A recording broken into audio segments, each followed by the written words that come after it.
en todos los métodos de producción, ¿no? Y de acuerdo a cómo han ido apareciendo, han ido tomando distinta importancia.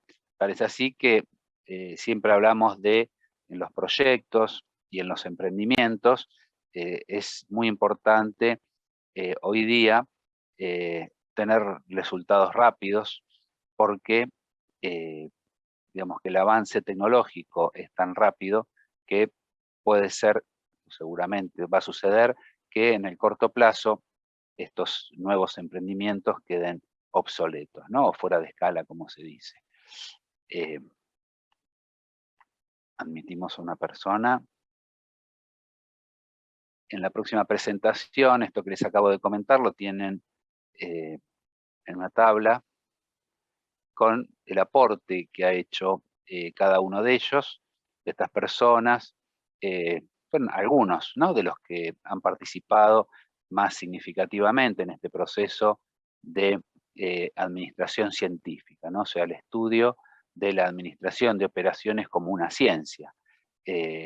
Frederick Taylor, entonces, fue el que comenzó con el estudio de la filosofía de la administración científica, donde vio la importancia de la capacitación de las personas, estudiar los tiempos y los estándares, ¿sí? O sea, antes la gente trabajaba, nadie los medía y digamos que los resultados difícil de poder predecir.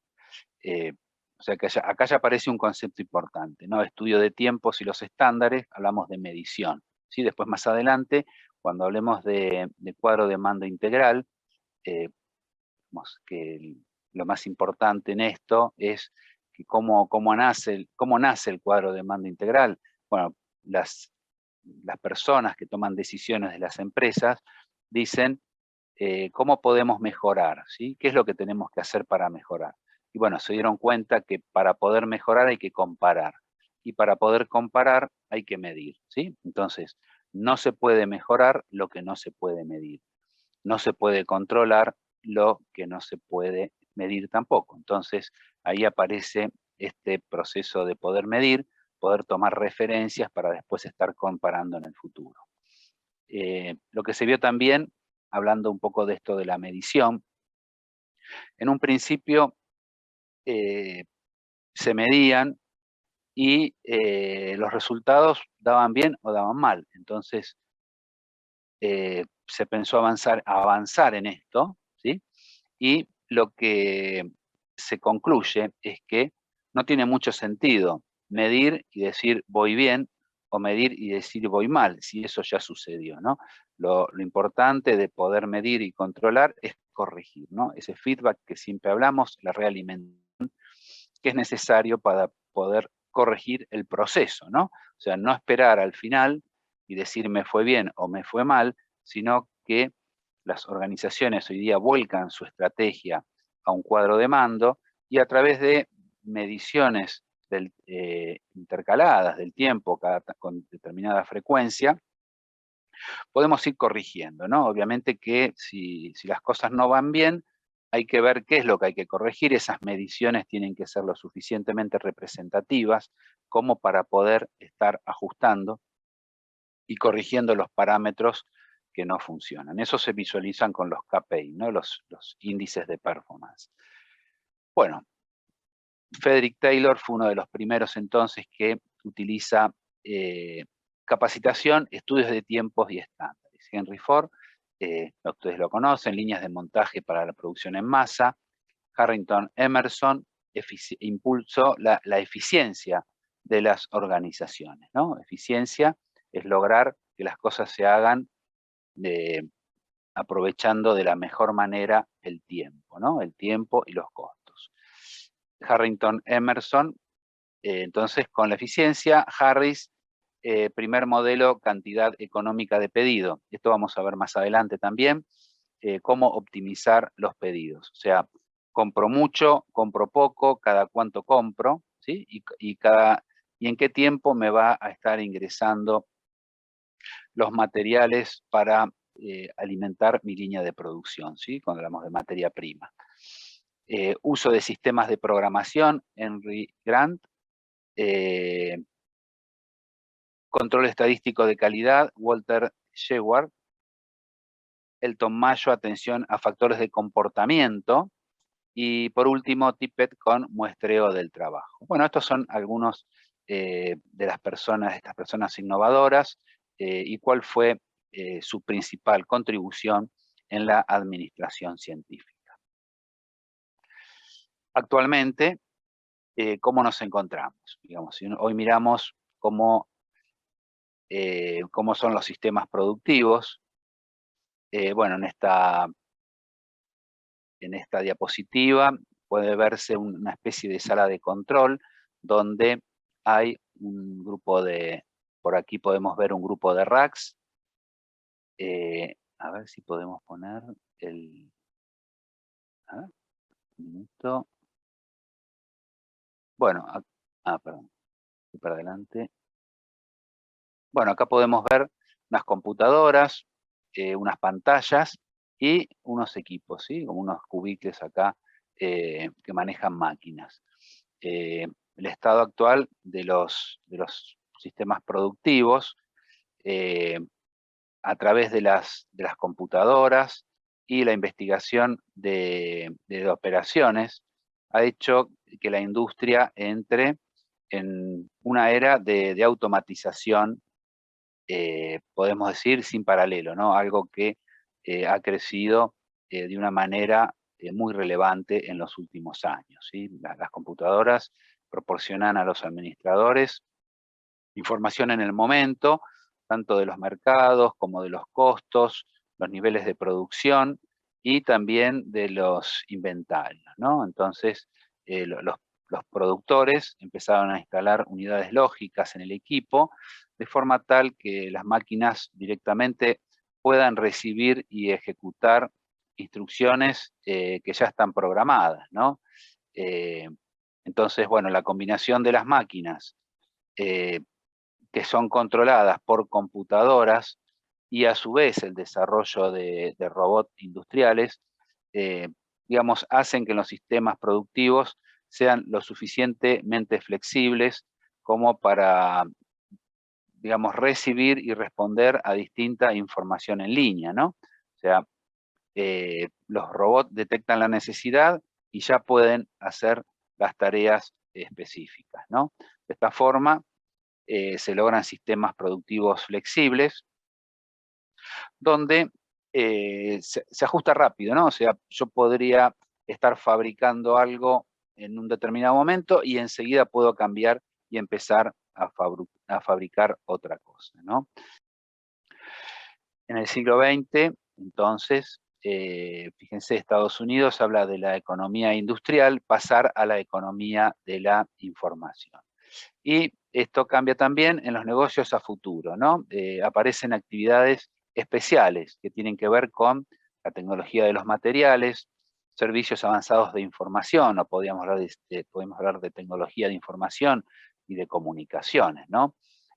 Hoy la primordial importancia está en electrónica, en fibra óptica y también en lo que tiene que ver con microondas, ¿no? Por otro lado,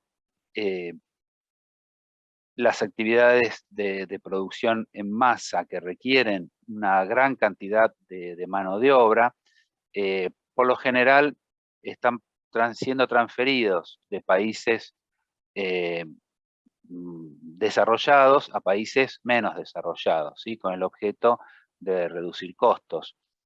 Esto, fíjense que se ve en muchos casos, las empresas decidían fabricar algo y ellos mismos eran lo que los hacían, ¿no? Entonces, eso hoy no es así.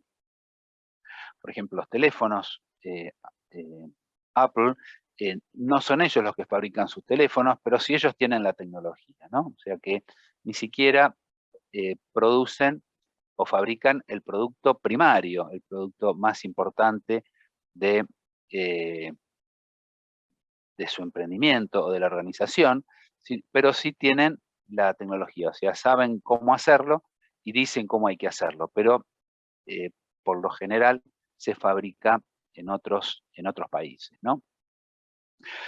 En Asia y Sudamérica, por lo general, se producen industrias textiles. Bueno, esto puede variar, depende de la bibliografía y del momento, mientras que en Europa y Estados Unidos, Europa Occidental, se usa más la industria acerera, ¿sí? Bien. Obviamente, lo que es necesario, dado el avance de la tecnología, las personas hay que capacitarlas para el control y mantenimiento, y bueno, se necesita mayor desarrollo de la gente, ¿sí? Bien. A ver si hacemos algún comentario más. Con respecto, bueno, a la función de los administradores, pero antes, a ver, me parece que me salté algo.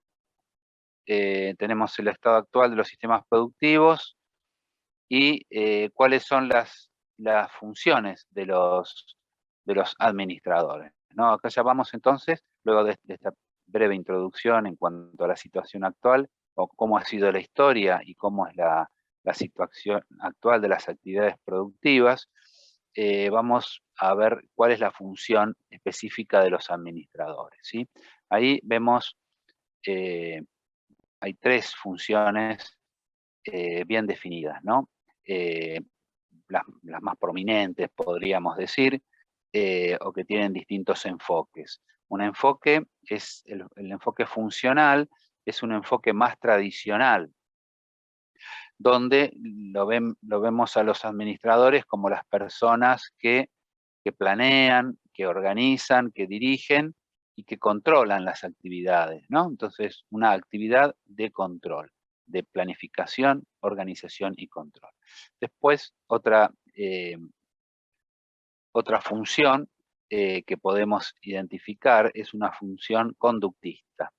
La función conductista tiene que ver con las relaciones humanas, ¿no? O sea, las personas que dirigen distintos grupos de trabajo, trabajo en equipo. Entonces, las personas que trabajan por medio de otras, ¿no? O sea, los líderes, los que dicen cómo hay que desarrollar, ya sea por la cultura o a través de normas y procedimientos, dicen cómo se hacen las cosas y trabajan en equipo. Ese es otro enfoque, un enfoque conductista. Y por último, el tercer enfoque que le vamos a dar a los administradores es el enfoque de tomadores de decisiones. Nosotros hemos visto en este curso bastantes aplicaciones con respecto a la toma de decisiones de las personas, cómo nos ayudan los datos y los sistemas en la toma de decisiones. Obviamente que este enfoque se basa en la utilización de datos y técnicas cuantitativas, ¿sí? Como el caso, por ejemplo, de los pronósticos, ¿no? Hablamos que podemos hacer ecuaciones si tenemos datos. A través de estos datos, estas técnicas cuantitativas y el aprendizaje, en definitiva, que obtenemos, se facilita la toma de decisiones con conocimiento, lo que ayuda al logro de los objetivos, de las metas y objetivos de las organizaciones. Entonces, viéndolo desde este punto de vista, podemos decir que los administradores son tomadores de decisiones dentro de un sistema de operaciones, ¿sí? Obviamente, esas decisiones tienen como objeto desarrollar acciones que lleven hacia los objetivos comunes de las actividades que participa la organización, ¿no? Entonces, si bien las organizaciones tienen múltiples metas, podemos mencionar algunas, ¿no? Por lo general, las que vamos a ver ahora son bastante comunes en la mayoría de las organizaciones, ¿sí?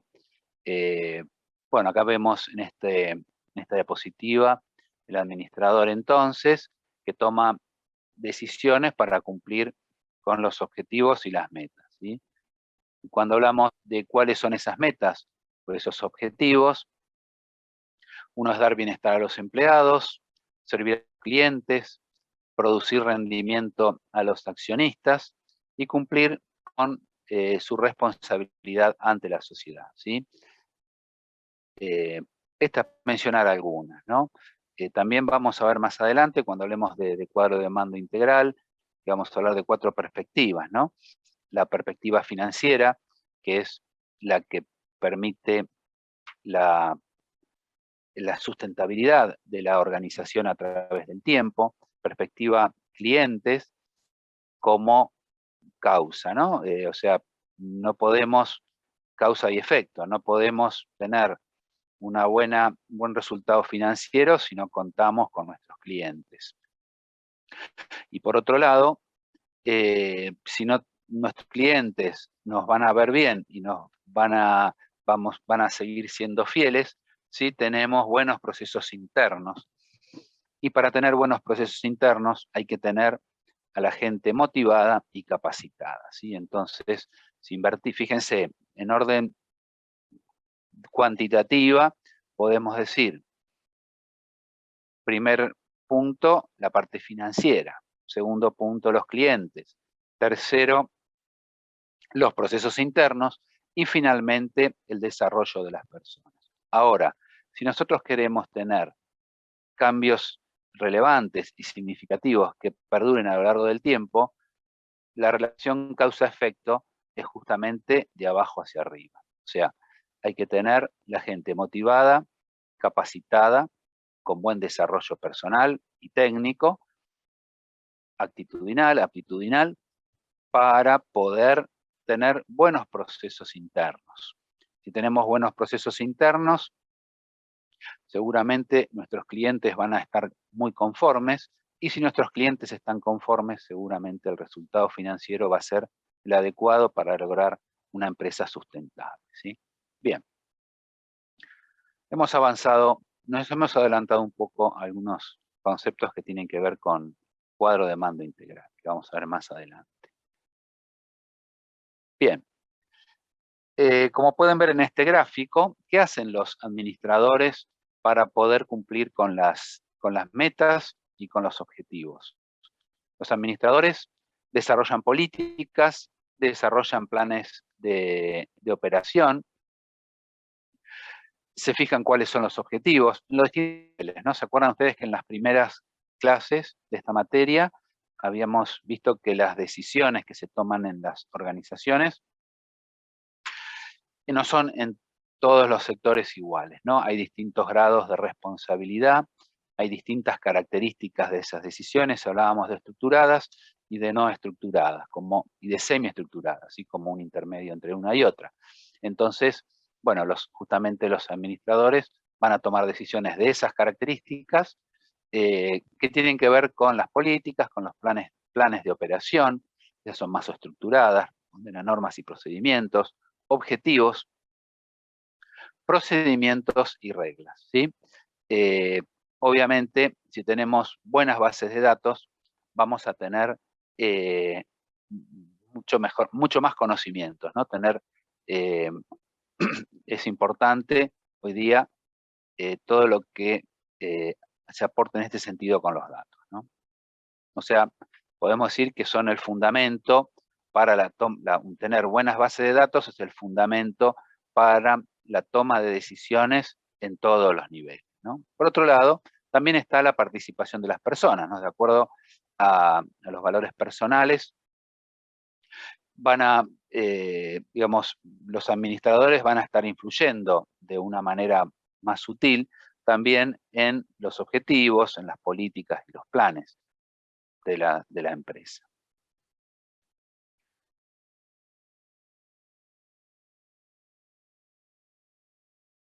Y digamos, para dar una definición ya de administración de operaciones, visto esta introducción, podemos decir que es una actividad mediante la cual los recursos, fluyendo dentro de un sistema definido, fíjense la importancia de la palabra sistemas, son combinadas y transformadas en una forma controlada para agregarles valor en concordancia con los objetivos de la organización. Y vamos a ver un esquema simplificado de esto que acabamos de decir.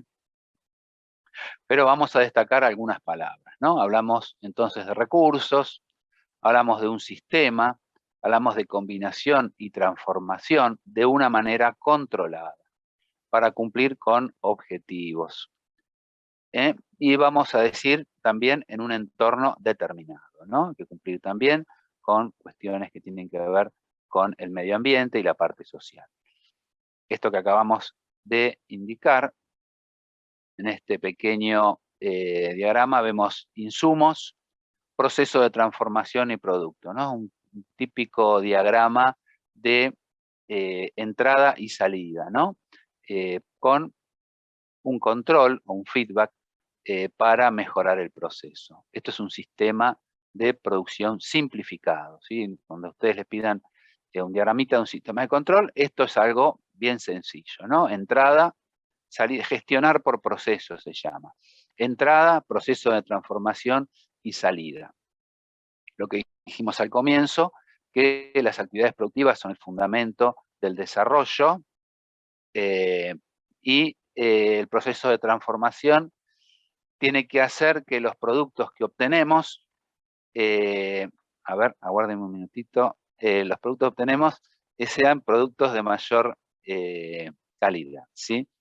Sin olvidarnos del control. Denme un minuto, a ver.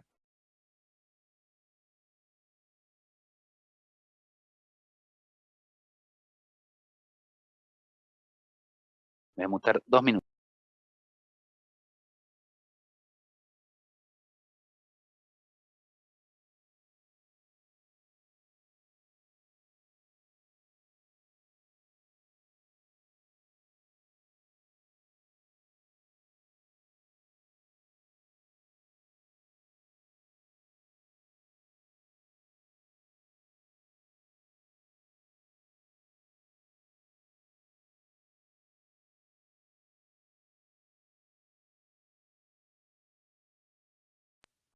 Bueno, disculpen, tuve justo una interrupción, pero bueno, ya está. Bien, entonces, vamos, a ver, vemos al diagrama.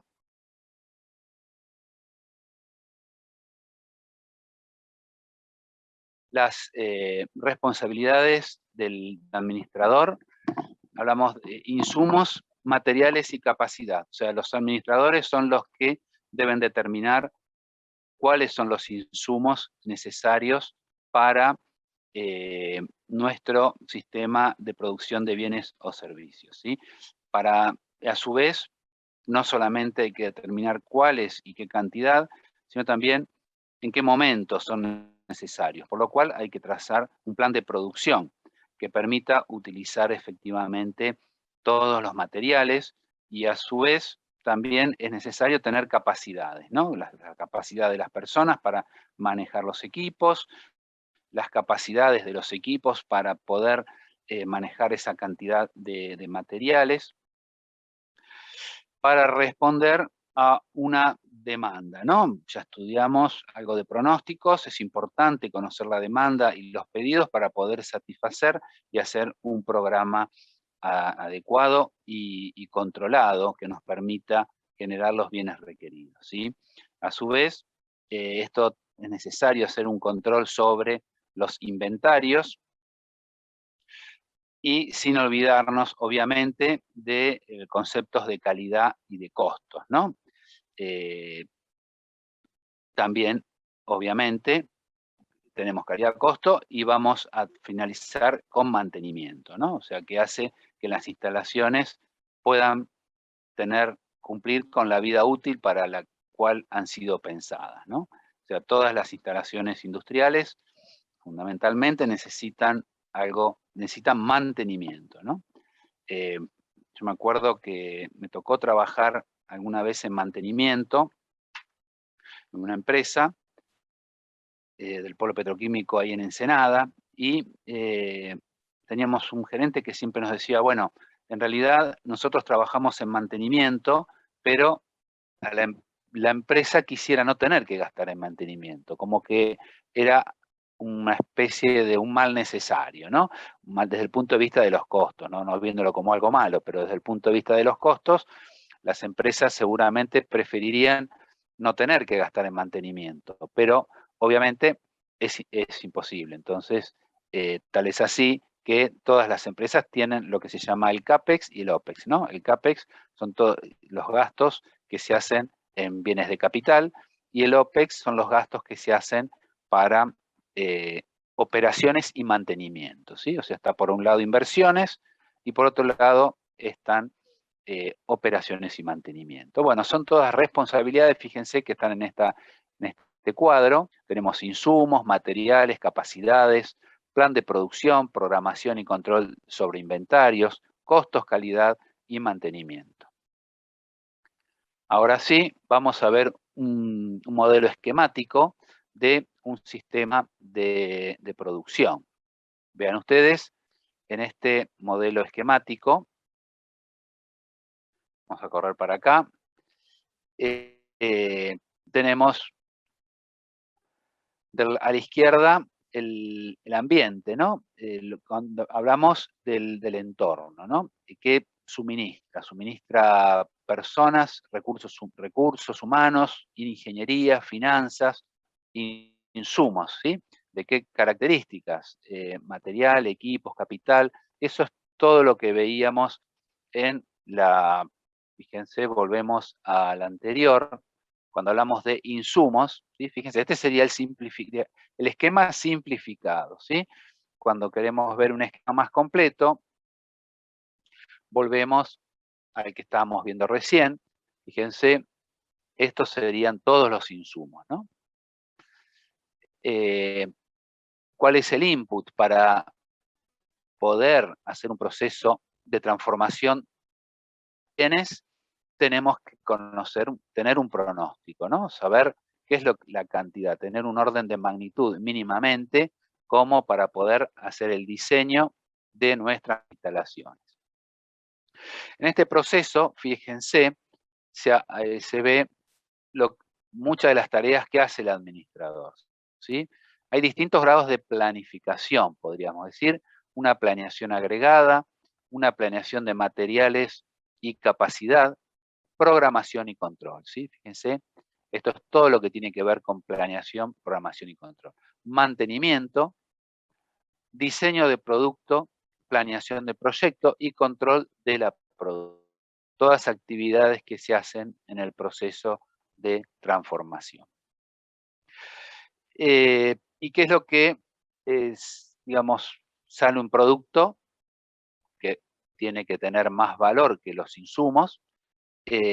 Vamos a encontrar bienes de servicios, vamos a encontrar valores económicos y no económicos, cumplimiento legal y social, mercado técnico y relaciones públicas, contabilidad, ¿sí?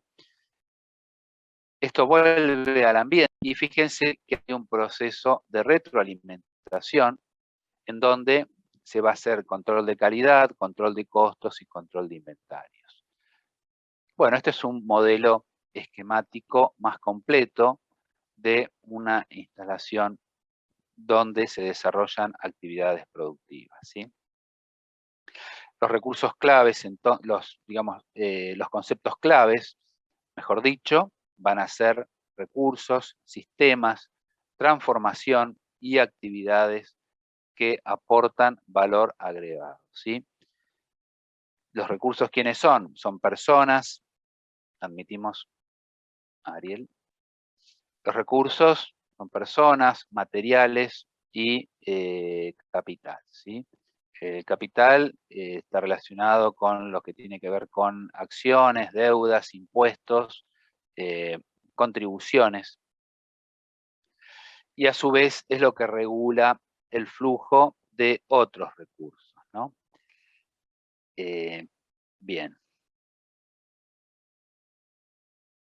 Vamos a avanzar a la siguiente. Enfoque de sistemas. Bueno, y lo que se ve en esta diapositiva, la importancia de los sistemas productivos de darle un enfoque de sistemas, ¿sí? O sea, el que hace un enfoque de digamos, un enfoque de sistemas. ¿Qué es lo que permite? Tiene una naturaleza integradora, ¿sí? Es como que integra distintos elementos entre sí, obviamente, si seguimos la definición de sistemas, que se interrelacionan con un determinado fin, ¿no?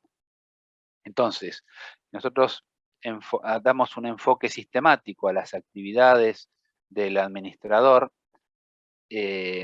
obviamente tiene una naturaleza integradora de todas esas actividades, y por otro lado eso también relaciona, ¿no? Y relaciona y delimita esas relaciones. Por otro lado, se pueden hacer subsistemas, ¿sí? Y el logro de la optimización total se va a lograr con la optimización de la suboptimización de estos pequeños subsistemas, ¿sí? Entonces podemos pensar nuestro proceso productivo, nuestra actividad productiva como un gran sistema que va a estar compuesto por determinados subsistemas. Si nosotros optimizamos el desarrollo de todos esos subsistemas, vamos a lograr la optimización de la actividad en general, ¿sí? O del sistema total. Y eso pasa en las organizaciones. Por eso las organizaciones se dividen en departamentos, en distintas unidades laborales que tienen esa finalidad, ¿sí? Ubicar la gente en determinados puestos, en determinadas posiciones donde pueden ser más eficientes y trabajar de manera óptima, y digamos, toda esa conjunción de subsistemas o de departamentos funcionando de manera suboptimizada, seguramente va a lograr la optimización de todo el proceso. ¿Cuáles son hablamos varias veces, mencionamos la planificación, administrar, controlar, ¿no? Ahora, si tenemos que controlar, ¿cuáles son 4 elementos esenciales que nos permiten controlar? Como ya dijimos y ya lo mencionamos, la medición es uno de esos elementos que necesitamos, ¿sí? Poder medir, eso nos va a permitir poder comparar, ¿no? ¿Estamos bien? Hoy estamos así, nos miramos dentro de un tiempo y vemos cómo estamos. Eso nos permite controlar. Retroalimentación de información.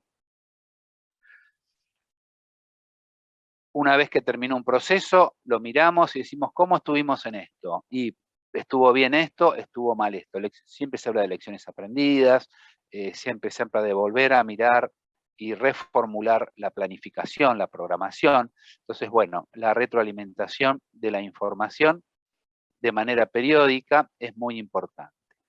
Compararse con estándares que tienen que ver con tiempo y con costo. Y por último, tomar acciones correctivas, ¿sí? Algunas de las personas que tengan autoridad y capacidad para hacerlo, tienen que tomar acciones correctivas.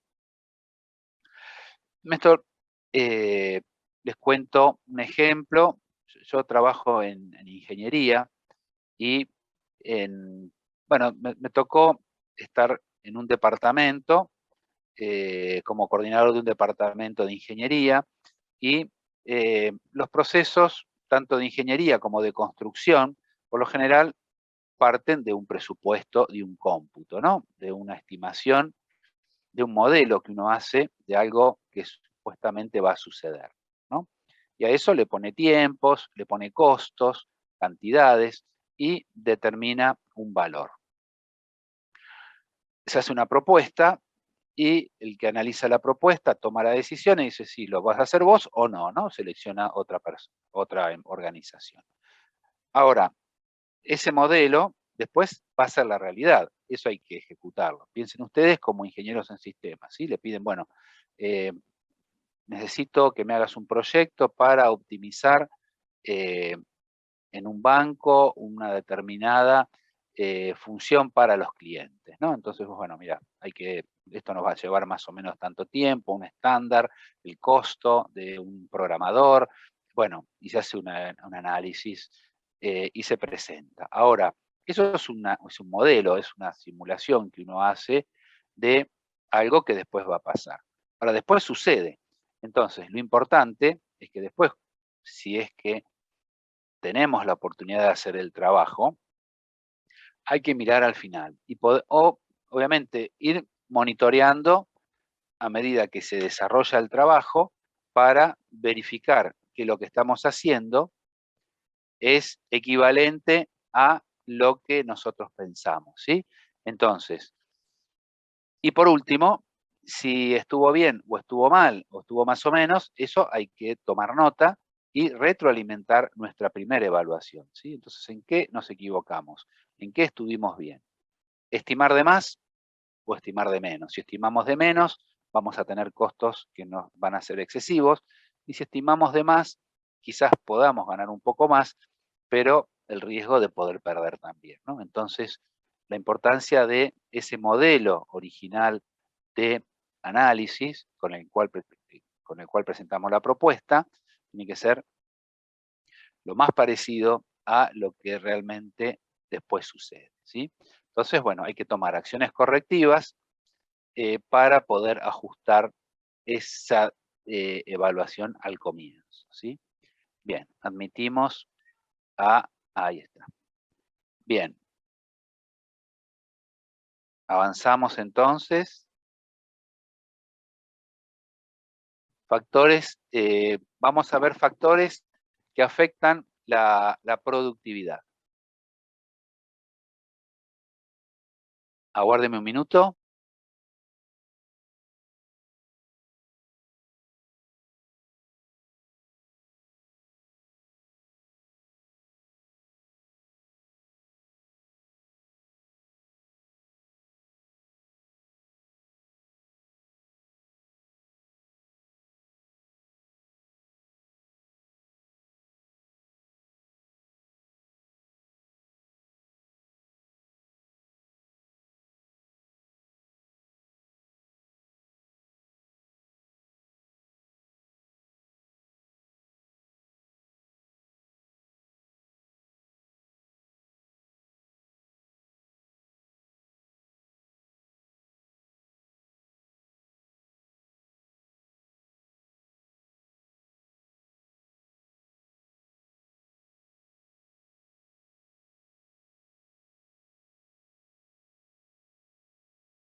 Esto en algunos países como en Estados Unidos,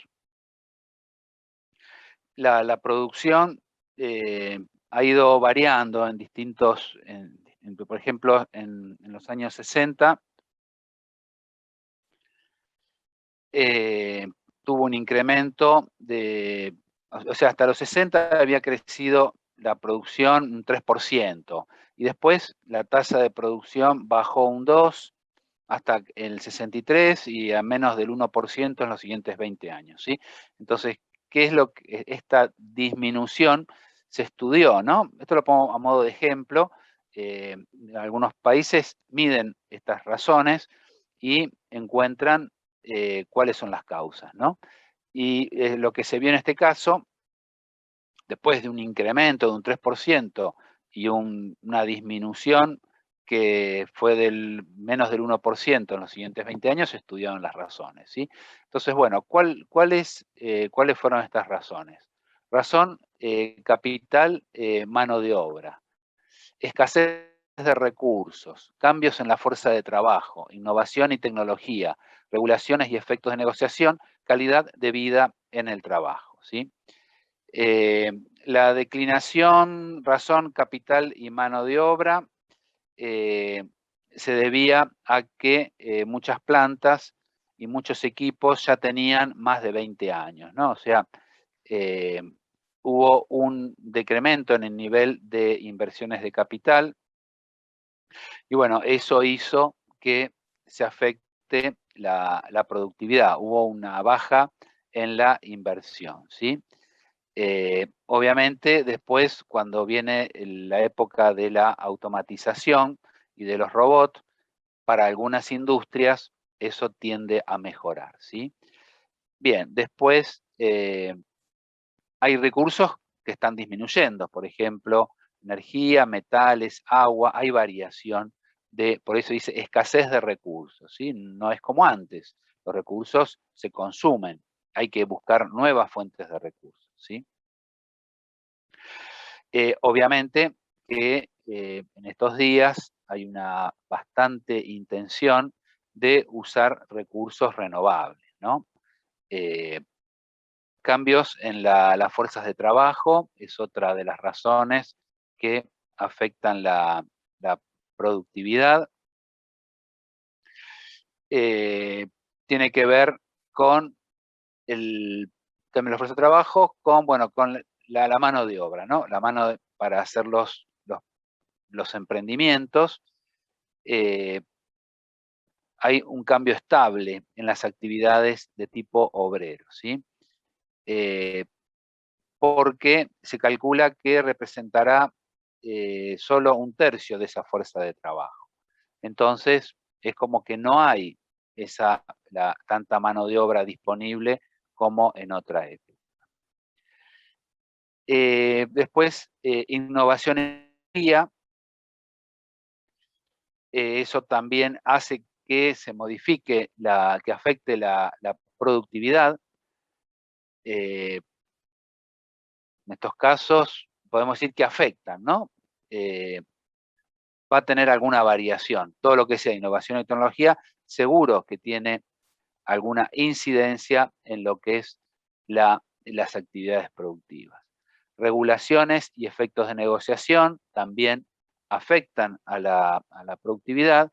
Y por último, calidad de vida en el trabajo, ante las condiciones de las personas que trabajaban eran, eran peores que podemos decir, para no hablar de mejor y peor, podemos decir que hoy los trabajadores gozan de mayor cantidad de beneficios, ¿sí? Entonces, bueno, obviamente, por ahí se trabaja menos cantidad de horas que antes, ese tipo de cambios incide en lo que tiene que ver con la productividad. También cuando las empresas reducen los gastos en investigación y desarrollo, termina también habiendo cambios en la productividad, ¿sí? Acá un comentario para hacerles. El poder, o sea, cuando hablábamos de la forma de los trabajadores, los beneficios de los trabajadores, al organizarse la mano de obra, gremios y sindicatos que exigen incrementos salariales, eso también ha tenido, o sea, ha tenido un efecto deteriorante en la producción, podríamos, en la cantidad, obviamente que para la gente está muy bien, pero por ahí en las cantidades que se producen, eso tiene un efecto deteriorante, ¿sí? Bueno, por mencionar algunos de los factores que afectan la productividad, yo no diría la palabra afectan como algo que es malo, ¿no? Yo diría como que hay factores que hacen que cambie la productividad y pueda mejorar en cantidad, pero bueno, por ahí si mejoran las condiciones de los trabajadores, eso está bien. Entonces, bueno, son, podríamos decir, variables que se relacionan entre sí, ¿sí? O sea, cuánto se produce y cómo se produce tiene que ver con todas estas variables que tenemos acá.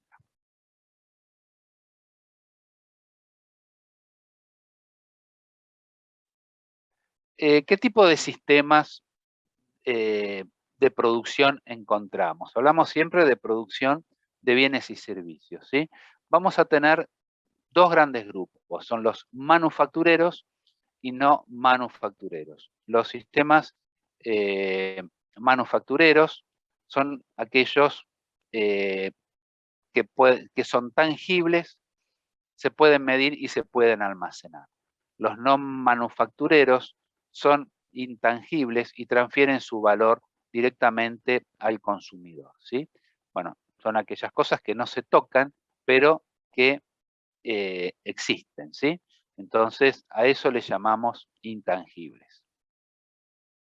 Un determinado servicio en algo, por ejemplo, la reparación de un vehículo. Ustedes, un vehículo que se deteriora, se lleva a arreglar y bueno, y el vehículo vuelve a estar como estaba antes, ¿no? Hay un trabajo, hay una mano de obra, hay elementos que se utilizan para su reparación, pero bueno, no es un tangible, ¿no? Porque el vehículo estaba de una forma y ahora lo van a ver igual. Pero bueno, en el medio hubo un trabajo que hizo llevarlo de un proceso donde estaba deteriorado a un proceso donde el vehículo vuelve a estar en condiciones, ¿no? Con respecto a los sistemas productivos, también tenemos los bienes que se pueden almacenar, por ejemplo, equipamiento y muchos más, ¿no? Que se pueden almacenar, sistemas productivos, y los que son por pedido. Por ejemplo, un transformador, ¿no? Para un determinado, una subestación eléctrica, tiene tantos equipos, necesita un transformador de tales características. Es muy específico, entonces hay empresas que se dedican a hacer transformadores de alta o de media tensión o baja tensión, de acuerdo a la necesidad que se esté utilizando en cada momento, ¿no? Bueno, nos están quedando un par más de diapositivas. Entonces hablamos de sistemas no productivos, aquellos que producen, bueno, bienes tangibles, reparación de automóviles, perdón, los automóviles eran no productivos, bienes tangibles, reparación de automóviles, pero no produce, sino que restablece. Y los intangibles, acá tenemos un servicio intangible como ayuda fiscal o asesoría, ¿sí? Es ayuda fiscal, asesoría. Por último, vamos a hablar de cuando las empresas hacen operaciones internacionales, ¿sí? Solamente mencionar que hoy día con la globalización de los mercados, las empresas con frecuencia realizan operaciones multinacionales, ¿no? Entonces, obviamente, si hablamos de Estados Unidos, Europa, China, Sudamérica, y empresas que pueden ser de un lugar y que se instalan en el otro, ¿no? Ahora, ¿cuál es el problema que enfrentan, digamos, las empresas que se instalan en otros países? Tiene que ver con las culturas, ¿no? O sea, todas las naciones tienen una determinada cultura y una determinada organización, ¿sí? Entonces, hay determinadas, algunas actividades que pueden no ser aceptables en un medio distinto, ¿no? Entonces, hay que estar atento a eso. Cuando uno se instala en otro sitio, que no es el país donde se educó, eh, tanto, digamos, a nivel personal como a nivel empresarial, ¿no? Actividades de las empresas también. Hay que estar muy atento a eso porque hay diferencias y es necesario hacer esa adecuación, ¿sí? Bien. Y sobre todo cuando hablamos de contratar los recursos humanos, adquisición de materiales, concentración del capital y hasta la entrega de los productos, ¿sí? Las empresas tienen que tener un conocimiento de sistemas políticos, económicos, legales y también, como ya dijimos, adaptarse a nuevos valores educativos y culturales del ambiente, ¿sí? Bien, bueno, con esto damos por cerrada esta presentación que me pareció interesante que ustedes escuchen para poder refrescar un poco los conceptos de las funciones, de ver un poco la historia y ver cuáles son las funciones de los administradores de operaciones, ¿sí? Bueno, son las 7:15, hacemos un intervalo de 10 minutitos y vamos a seguir a continuación ya nos vamos a introducir en, hasta ahora, lo que vimos la clase pasada era el que tenía que ver con programación de operaciones, cómo programábamos las operaciones en un patio de trabajo, ¿no? Lo que vamos a ver ahora es, nos vamos a retrotraer un poco hacia atrás y vamos a decir, bueno, hay una organización que quiere instalar un sistema productivo en un país. Entonces dice, bueno, ¿cómo hacemos para seleccionar el mejor lugar? Entonces vamos a empezar viendo qué técnicas o qué herramientas podemos tener para poder seleccionar un lugar para ubicar una determinada instalación, ya sea de bienes o servicios. Y después, una vez que definimos la instalación, vamos a ver cómo se organizan en esa instalación los distintos sectores, ¿sí? O sea, distribución de instalaciones. Como primera medida, entonces, localización de la instalación y después vamos a ver distribución de esos subsistemas o esas instalaciones adentro de la instalación principal, ¿sí? Bueno, vamos a ver técnicas y herramientas, vamos a diferenciar dos tipos que tienen que ver con el tipo de fábrica, ¿no? Puede ser, ya hemos visto algo de producción en línea, o la que es más tipo taller, donde se va pasando de un lugar a otro. Por ejemplo, hemos hablado ya de tareas que tienen que ver con pulido, pintura, curado, tornería, elementos de fábrica, por ejemplo, pernos. Entonces van pasando por distintas etapas. Eso es una producción más tipo taller que se llama, donde la ubicación tiene que ver más con las actividades de las personas, ¿sí? Más específicas, tareas más específicas.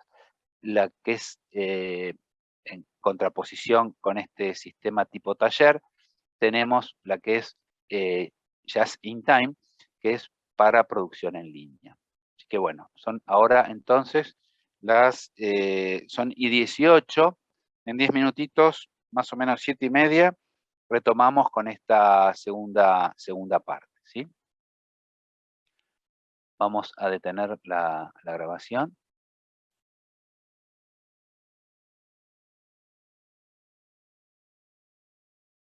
Recording Ahí stopped. pausamos la grabación y en 10 minutitos seguimos, ¿sí?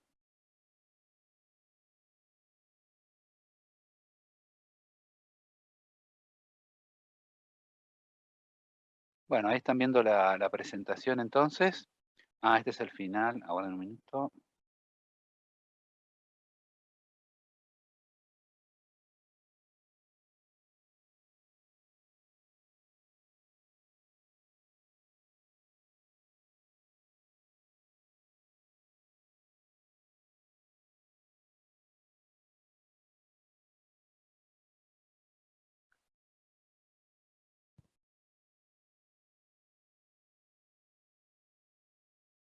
Bueno, entonces vamos comenzando entonces con localización de las instalaciones, diseño y su capacidad.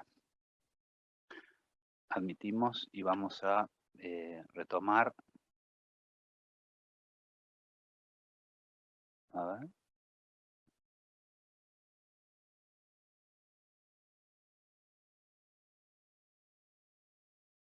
Recording Ahí in ya estamos. progress. Muy bien. Bueno, cualquier problemita de visualización me avisan, por favor. Bueno, entonces, en el contenido de esta unidad, vamos a comenzar con una introducción determinando distintos tipos de instalaciones. ¿Cuál es el procedimiento para poder decidir dónde ubicar una instalación?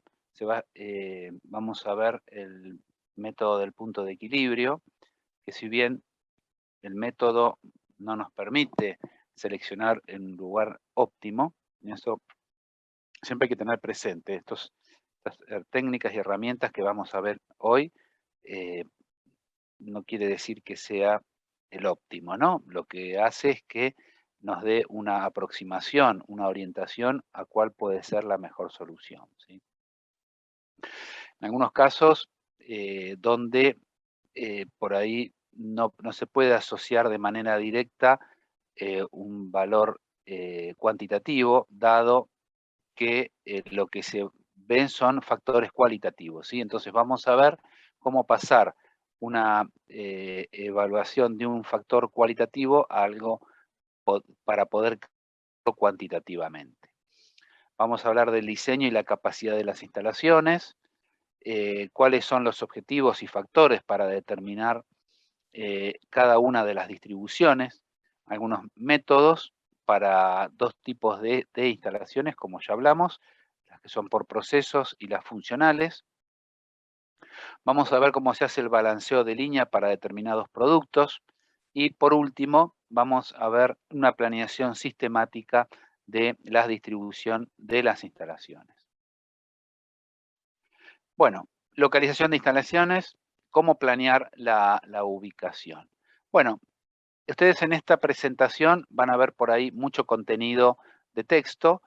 Eso está bueno para el momento en que ustedes lo estudian. Por ahí no es necesario que consulten bibliografía. Después yo les voy a dar la bibliografía de todo lo que vimos hoy. Pero bueno, traten de escuchar lo que yo les comento y en lugar de estar leyendo, ¿sí? Pueden hacerlo, pero para que no se distraigan, ¿sí? Lo que comenzamos diciendo es que las decisiones de dónde se va a instalar o dónde se instalan los centros de producción o las instalaciones son muy importantes para las organizaciones, porque decidir una ubicación es algo que por lo general lleva muchos años. O sea, las empresas deciden una ubicación y después no lo pueden estar cambiando al año o a los 2 años y, che, no nos gustó esto, le erramos, vamos a otro lado, ¿no? Hay que hacer inversiones importantes. Cuando hablamos de instalaciones, hablamos de comprar un predio, de hacer una obra, hacer una inversión de capital, tanto de instalaciones, de edificios, a veces de caminos. Entonces, bueno, hay que invertir un montón de dinero. No sería nada ventajoso ni rentable estar cambiando de estas inversiones cada corto tiempo, ¿no? Entonces, obviamente, por otro lado, decidir algo que no está bien desde el punto de vista de los costos, va a hacer que esos costos la empresa lo vaya a comprometer por largos periodos, ¿sí? Entonces, ¿qué es lo que tenemos que mirar? ¿O qué es lo que miran las organizaciones cuando tienen que decidir una instalación? Miran dónde están las condiciones de la mano de obra, las fuentes de materia prima, o los cambios en la demanda del mercado, ¿sí? En esto hay algo que es muy importante dentro de la localización de las instalaciones, que es, no sé si ustedes tienen investigación operativa o ya tuvieron el año pasado o tienen este año. El año pasado. El año pasado. ¿Y vieron transporte? Creo que sí. Transporte, el algoritmo de transportes lo deben haber visto, el método húngaro, no sé, y o transbordo también, transporte o transbordo, lo deben haber visto, sí. Bueno, esos algoritmos son unas técnicas y herramientas que se utilizan para decidir cuál es el mejor camino para transportar productos, ¿sí? Para ir de un sitio a otro. Y a su vez haciendo transbordo. Uno puede decir, bueno, voy de acá hasta acá y después voy hasta allá. Entonces, el algoritmo consiste en poner distintos costos para ir de un lugar a otro y después se hace a través de un proceso gráfico, matemático, podríamos decir. Uno va seleccionando y optimizando cuál es el mejor de los caminos. Eso resuelve lo que tiene que ver con una parte, ¿sí? Que es elegir el camino más económico, tanto de los insumos como del producto terminado, en general del transporte que afecta. Pero después hay otros aspectos que tienen que ver con el costo de la energía, el costo de la mano de obra, la calidad de la mano de obra. Bueno, hay muchos factores que inciden en los costos que va a tener la instalación, ¿sí? Entonces, es importante hacer un análisis de todos ellos. Y el método, el punto de equilibrio que vamos a analizar tiene que ver con esto, ¿sí? Con un análisis de costos. Bien. Fíjense que en el párrafo se menciona la materia prima, cambios de demandas en el mercado. Obviamente la empresa, si hay cambios de demanda, puede ampliar o hasta a veces tiene que cambiar de sitio, tiene que irse a otro lugar, ¿sí? Ninguno de los procedimientos asegura el lugar óptimo, pero lo que se busca es evitar una ubicación desventajosa o desastrosa, podríamos decir. Eso es más importante que encontrar el sitio ideal. Hay que poner foco en que no sea un lugar muy desventajoso. ¿Cuáles son los factores determinantes? Bueno, ya hablamos de los insumos y del mercado de los productos, ¿sí? O sea, lo que llega y hacia dónde va, y el tipo de proceso que vamos a estar utilizando. Ya que los materiales y la mano de obra, esos costos influyen notablemente en la locación, ¿sí? Entonces, hacer una buena selección del sitio va a depender de esto. ¿Y qué es lo que vamos a hacer? Nuestro procedimiento, como varios procesos que hemos visto de toma de decisiones, funcionan de manera similar, ¿sí? Cuando hablamos también del proceso de toma de decisiones también se evalúa, bueno, esto es tomar una decisión, en definitiva, decidir dónde se va a ubicar un emprendimiento es una decisión, ¿no? Y fíjense que el proceso es equivalente a toma de decisión. Primero, definir objetivos, obviamente en este caso de localización y cuáles son las variables, ¿sí? Cuáles son los objetivos y cuáles son las variables. Después que tenemos objetivos y variables, hay que definir criterios de decisión, ya sean cualitativos o cuantitativos. Y después viene la relación del criterio con un modelo, ¿sí? Hay que, a través de punto de equilibrio, programación lineal, análisis de factores cualitativos, esas son distintas herramientas de tecnología que tenemos para poder buscar el modelo que consolide los objetivos del criterio, objetivos con el criterio. Una vez que nosotros tenemos el modelo, se generan datos. Se cargan esos datos en el modelo que nos hemos confeccionado y finalmente se selecciona la alternativa más conveniente. Obviamente, esa alternativa tiene que satisfacer el criterio que fue determinado, ¿sí?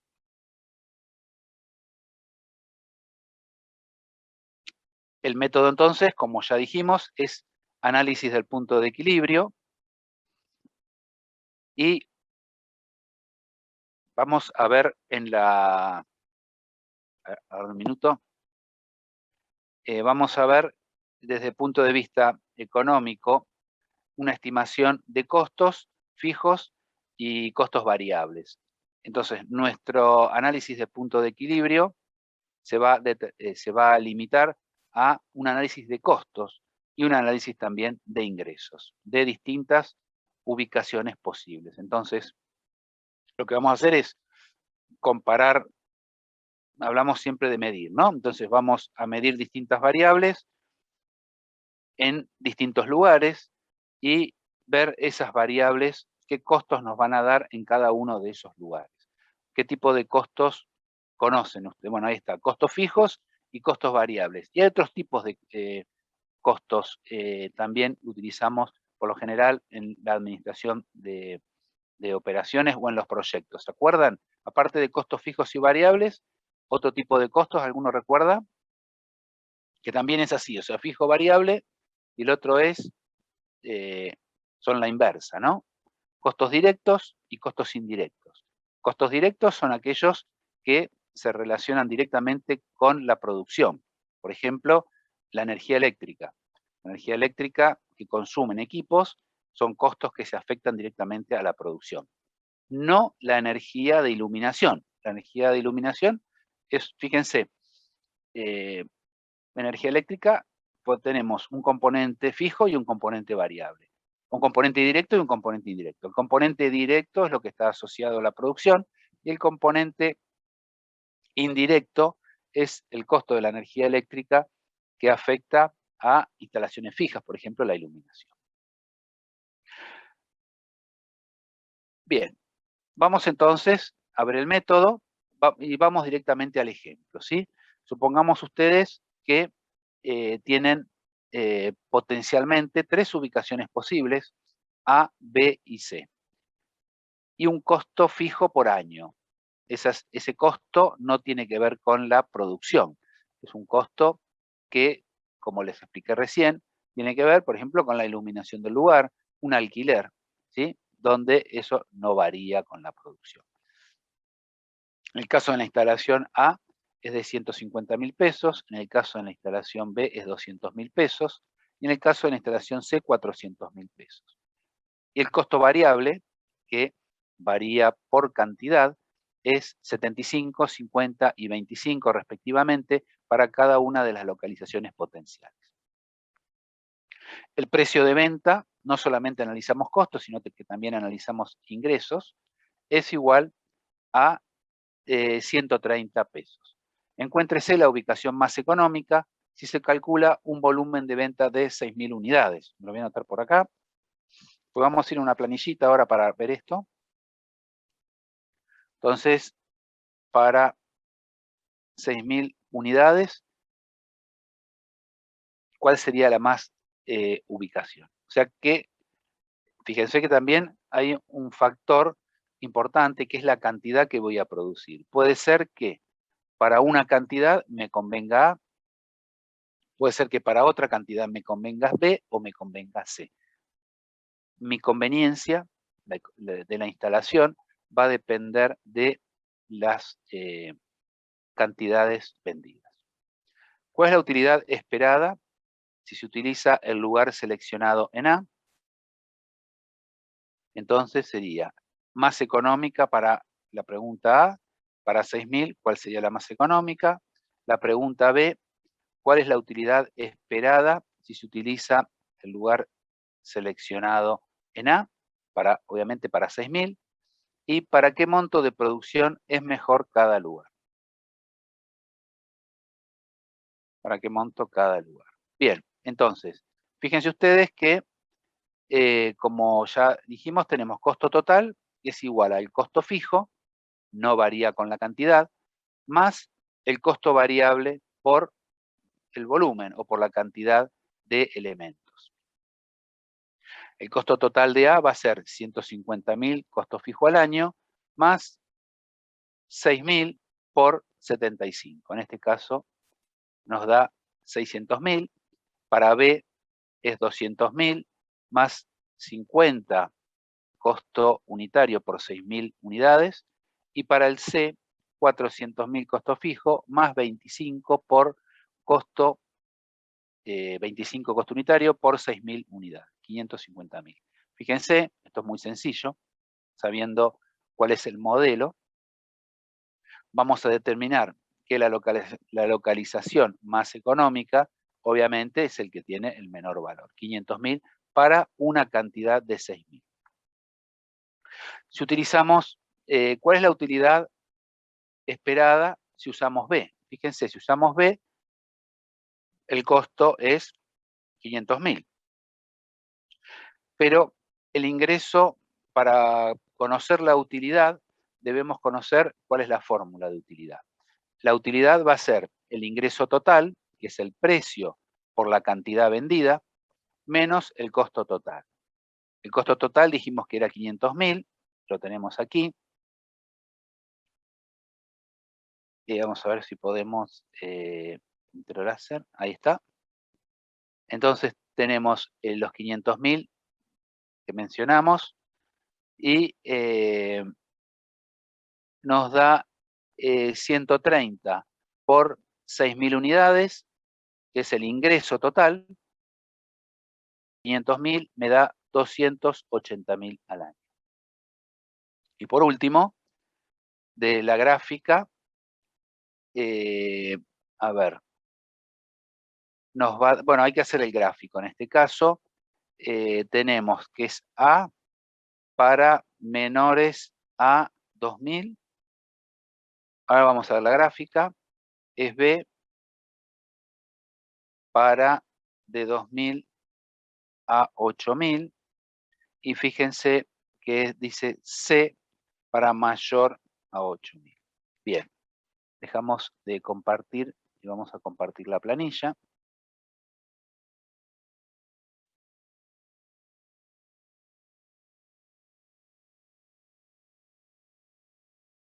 A ver, todavía no.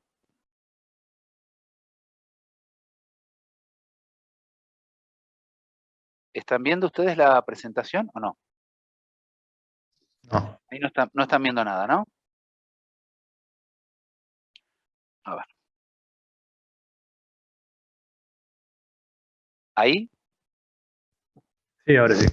Ahí están viendo, perfecto. Bueno, fíjense, el enunciado que acabamos de indicar está en esta planilla. Costo fijo para A, B y C, costo variable para A, B y C, y el precio de 130.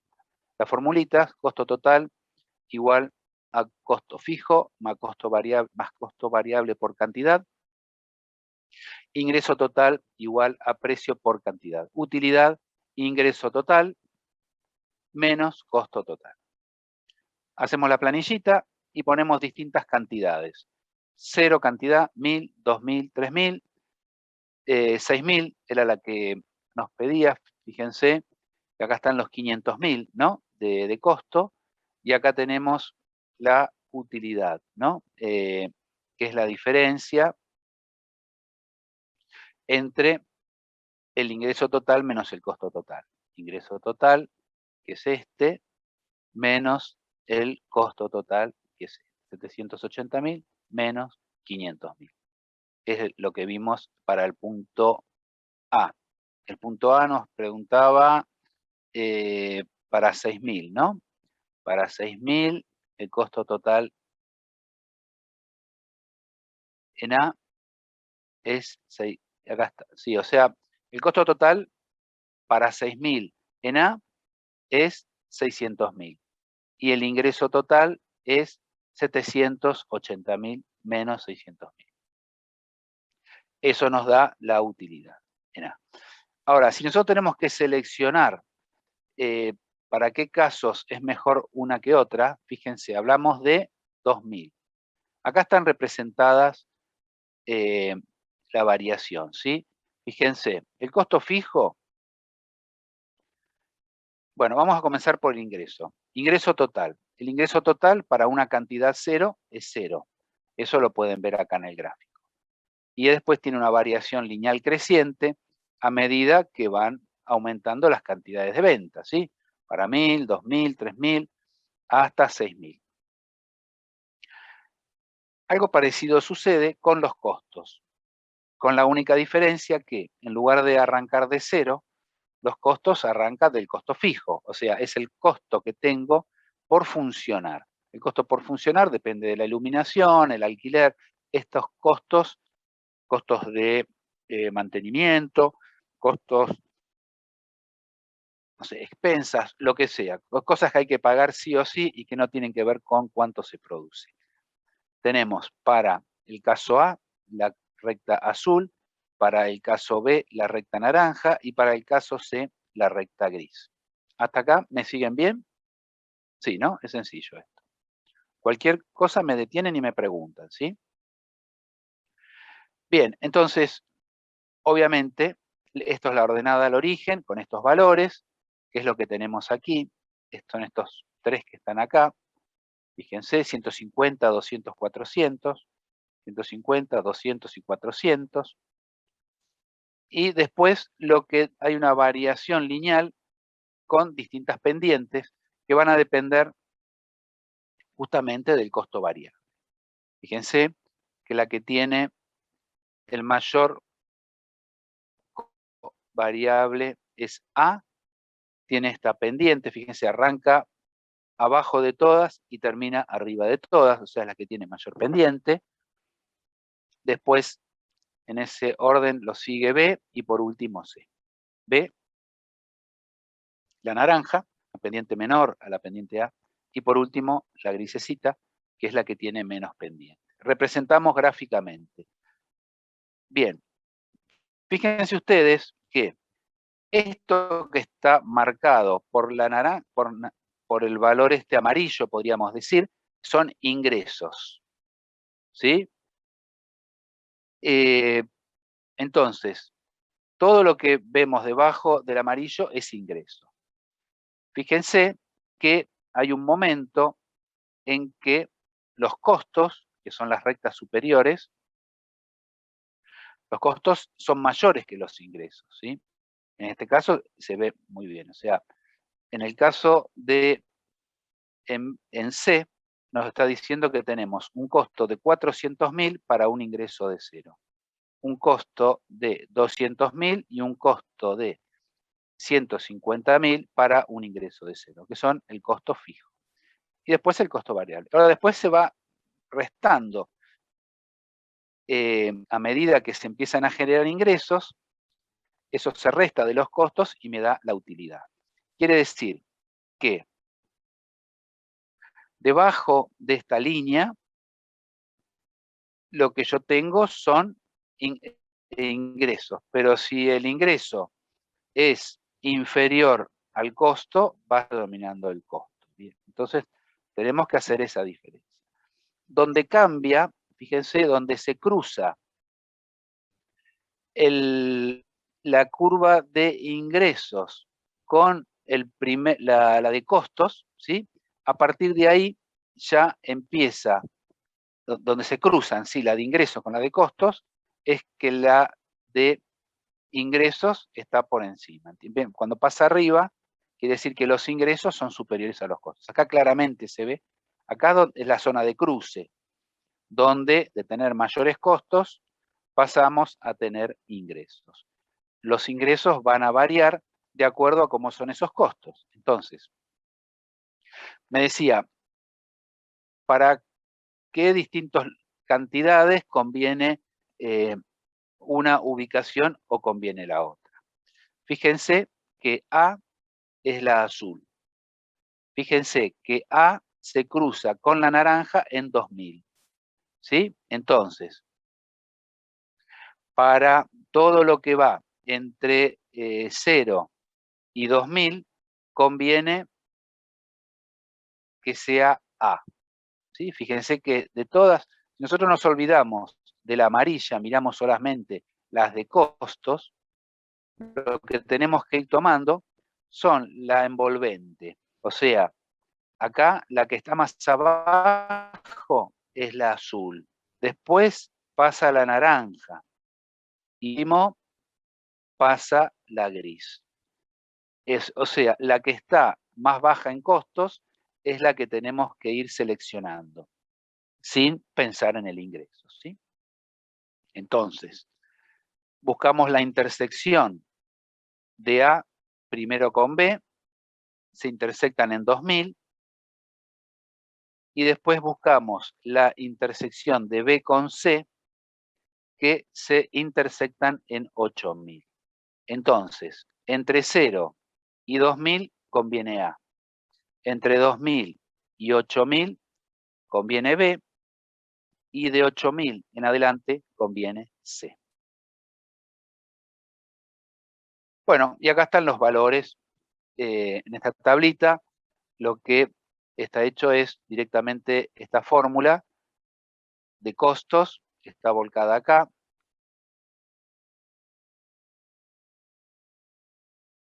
A ver, ahora un minuto.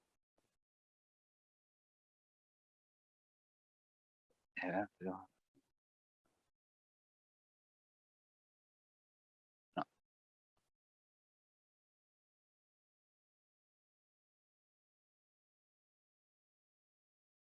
A ver.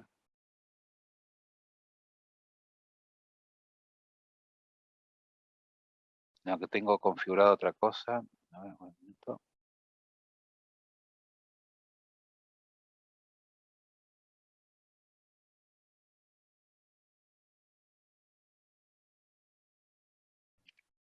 No, no puedo sacar eso.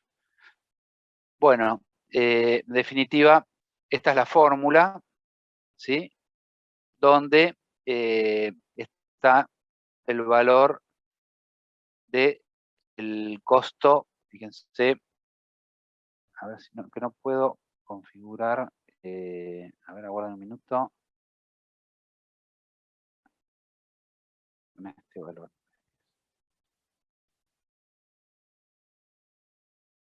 Ahí está. Bueno, fíjense, tenemos el costo fijo, 150.000, variable por la cantidad, ¿sí? Que es el precio, ¿sí? A ver, aguarden un minuto. Por C pesos 11, C pesos 11. Es 0 en este caso, ¿no? O sea, la cantidad es 0. C pesos 11 es la cantidad, costo fijo y costo variable. Lo mismo pasa con esta y con esta. ¿Sí? Acá está la formulita. Y en este caso tenemos la diferencia. La diferencia entre el costo total en A menos el ingreso total. Eso me va a dar la utilidad en A. Lo mismo para B y para C. A medida que cambiamos las cantidades, va cambiando el costo y también va cambiando el ingreso. La diferencia entre el costo y el ingreso es lo que vamos anotando acá. Fíjense acá ustedes que acá es todo negativo. Tenemos 225.000 costos, 130.000 ingresos, 300.000 costos, 260.000, hasta que aquí ya se cambia, ya tenemos mayor ingreso que costo, ¿sí? O sea, a partir de determinado valor empieza a tener ingresos. O sea que para una determinada cantidad de producción me conviene un lugar y para otras cantidades puede convenir otro lugar, ¿sí? ¿Lo ven bien eso? ¿Alguna duda con esto? Bien, vamos entonces a continuar la presentación.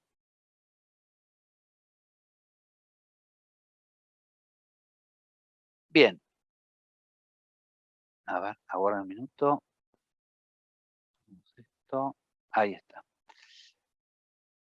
Bueno, entonces con este ejemplo bastante sencillo de punto de equilibrio, vemos cómo seleccionar, comparar distintas ubicaciones y ver cuál es la que más me conviene. Bueno, acá está el gráfico del punto de equilibrio. ¿Qué pasa si nosotros tenemos que calificar factores cualitativos, ¿sí? Bueno, acá hay una metodología que está desarrollada en 5 puntos. Lo primero que tienen que hacer ustedes es una lista de factores relevantes. Una vez que están determinados los factores, le asignan a esos factores relevantes cuáles pueden ser esos factores relevantes. Un minuto. Los factores relevantes, ahí está. El costo de producción, oferta de materia prima, disponibilidad de mano de obra, costo de vida, ambiente, mercados, calificación total de la ubicación. O sea, ustedes hacen un listado de factores que no son cuantificables.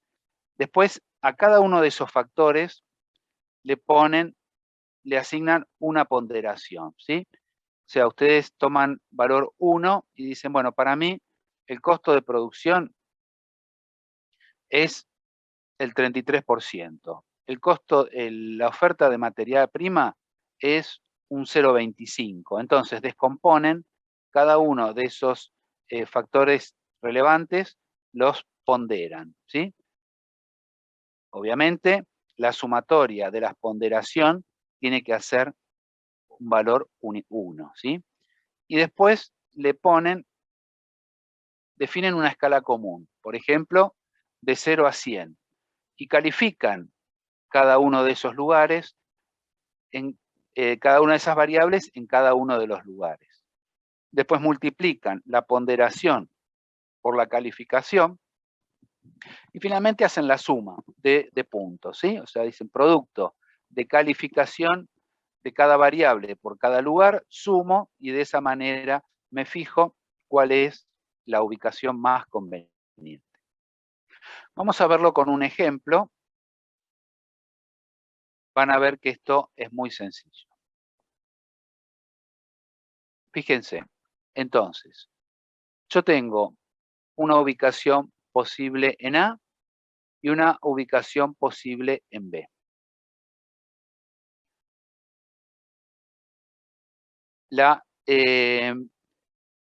El costo de producción, ¿qué ponderación le pongo entre 0 y 1? Un 0,33. La oferta de materia prima, un 0,25. Disponibilidad de mano de obra, 0,20. Costo de la vida, 0,025. Ambientes, 0,02. Mercados, 0,15. Y, bueno, calificación total, eso todavía no se evalúa, ¿sí? Y después le ponemos nota. O sea, en A, ahora sí nos posicionamos en cada lugar, ¿sí? Para usted en A, ¿qué nota le pondría al costo de producción? Y más o menos, no es ni muy bueno ni muy malo. Bueno, pongamos un 50. ¿Cómo es para usted la oferta de materia prima en A? Es bastante buena. Ponemos 70. Es la nota, ¿entienden? ¿Cómo es la disponibilidad de mano de obra en el lugar A? Y más o menos es un poquito mejor que la mitad. Un poquito mejor que ni sí ni no. Bueno, un 55. Costo de vida es muy bueno. No es el mejor, pero está cerca del mejor. Un 80. Ambiente es bueno, un 60. Y los mercados también son muy buenos, los mercados en este sitio. Le ponemos 80. Multiplicamos la ponderación, o sea, la importancia de la variable esta es importancia entre sí, o sea, fíjense que acá le da la mayor importancia, se le da el costo de producción. Después sigue la oferta de materia prima, después la disponibilidad de mano de obra, los mercados y por último, ambientes. El producto de la ponderación asignada por la calificación que yo le puse, o que el experto, esto lo suelen hacer expertos, ¿no? Acuérdense cuando vimos el método Delphi, método de expertos, nos da la calificación ponderada para el lugar A. Esto se repite para cada una de las ubicaciones posibles. Entonces, uno evalúa, a ver, ¿dónde voy? Vamos a A, B, a C. Bueno, entonces se repite. Y finalmente, da la calificación total de la ubicación. Obviamente, la que dé más alta va a ser la ubicación que yo voy a seleccionar. Les quiero contar un caso, algo que me sucedió, digamos, cuando hace muchos años yo estaba trabajando en una empresa petroquímica y se estaba haciendo una nueva planta, ¿no? Que también era una nueva planta petroquímica. De otro producto, uno era polietileno y la nueva planta era de polipropileno. Y viene una empresa americana que era la Crown, que es la que hace las tapitas para las gaseosas, ¿sí? Las tapitas de chapa, que son como una coronita, ¿no? Entonces, y le pregunta a esta empresa, le dice, mira, me gustaría asociarme con vos para poner una fábrica de latitas de aluminio. Lo cuento porque, digamos, fue hace muchos años cuando no existían la industria nacional de latitas de aluminio, ¿no? Bueno, está bien, podemos hacer una sociedad, vamos a hacer una inversión de tanto dinero, una planta como esta, Aluplata se llama el emprendimiento, creo que está hoy día en el Parque Industrial Pilar. Entonces, bueno, se asociaron con esta empresa petroquímica, que en realidad eran capitales nacionales, capitales de la República Argentina. Vino esta empresa americana, se asocia con la empresa argentina, y dicen, bueno, vamos a buscar el lugar. Bueno, y me acuerdo que venía uno de los gerentes y me decía a mí, mira, están preguntando los norteamericanos qué tipo de tratamiento le vamos a hacer a la madera para las termitas. Entonces le digo, no, mira, acá eso no se usa. Aparte, la madera solamente para encofrados. Le digo, no, es hormigón, estructuras metálicas, es grout, son equipos, pero no, bueno, obviamente ellos tienen un problema con las termitas porque hacen muchas construcciones en madera y deben tener esos insectos que se comen la madera, ¿no? Entonces, no sabían bien qué era lo que pasaba con eso en la Argentina, como tampoco otras cosas, ¿no? Entonces, se hizo una investigación de mercado, en ese momento había ventajas impositivas por invertir en el parque industrial. Los parques industriales, digamos, se desarrollan cerca de ciudades para fomentar, digamos, lugares donde se concentran, ¿no?, distintas industrias. Y por ahí se utilizan servicios en común, transporte, servicios eléctricos, agua. Bueno, entonces, en ese momento el parque industrial se estaba promocionando y había ventajas impositivas. Bueno, finalmente y por otro lado, era un lugar, Pilar, que tenía muy buena salida a las rutas. Fíjense, es ruta 8 y con eso se pueden comunicar rápidamente con muchos lugares del país. Entonces, tenía una buena ubicación, es bastante estratégica desde el punto de vista de las comunicaciones. Tenía algunas ventajas impositivas porque había una especie de promoción industrial por ir a poner emprendimientos en ese sitio. Bueno, y finalmente se decidió poner la planta en ese lugar, se construyó en 2 años y hoy creo que esa planta todavía está funcionando. Fue una de las primeras fábricas de latitas de aluminio, ¿sí?, las que ustedes ven ahora en las cervezas o en las gaseosas, ¿no? Bueno, se hizo la planta, se terminó, empezó a producir y creo que al año o a los 8 o 9 meses, la empresa norteamericana le compra el 50% a la empresa argentina. Fíjense ustedes que es un típico caso donde alguien que no conoce el negocio, no conoce el mercado, ¿se acuerdan cuando hablamos también esto de la cultura, de las actividades productivas que algunas empresas de cierta nacionalidad se van a otros países? Yo lo asocio mucho con eso, ¿no? Con decir, esta empresa vino a la Argentina, quería poner una fábrica porque lo vio como que potencialmente había un buen mercado para desarrollar en ese país, aparte de poder exportar.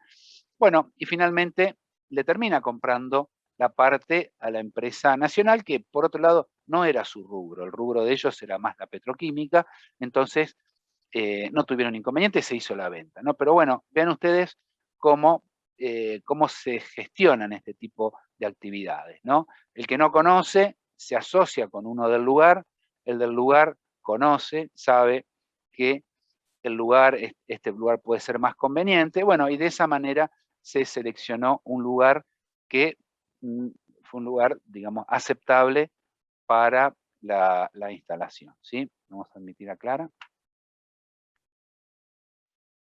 Bueno, entonces me pareció importante traerles este ejemplo, que es un caso real, ¿no? Es un caso real donde una empresa que no era del país y que no conocía dónde instalarse, se asoció con otra, se instaló, hicieron la fábrica y después finalmente le compró la parte a la empresa nacional, ¿no?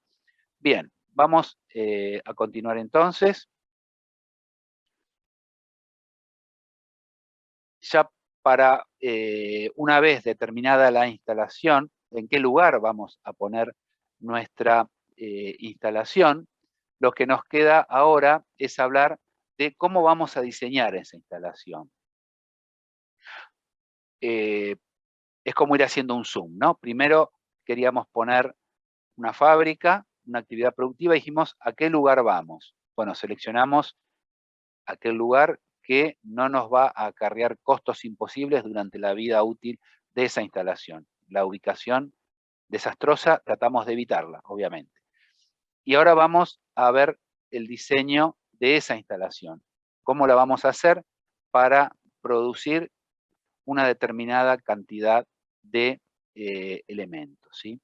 Bien, entonces, obviamente, el diseño, las decisiones relacionadas con el diseño y la capacidad conjuntan las consideraciones sobre la ubicación y la distribución, ¿sí? O sea, que si nosotros hacemos si hacemos una mala ubicación de la instalación, lo vamos a tener durante la vida útil de la instalación.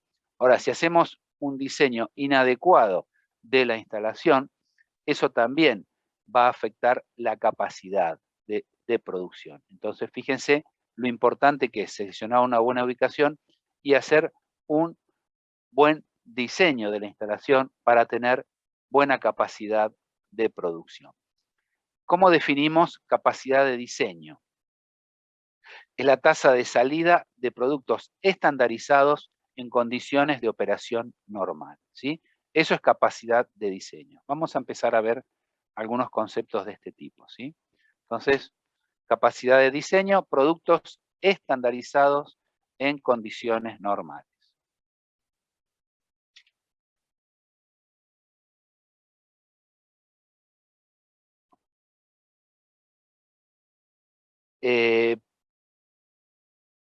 Fíjense que para localizar la instalación hablamos de la importancia de poder localizar bien cómo es la mano de obra, cómo van a ser los materiales y el capital.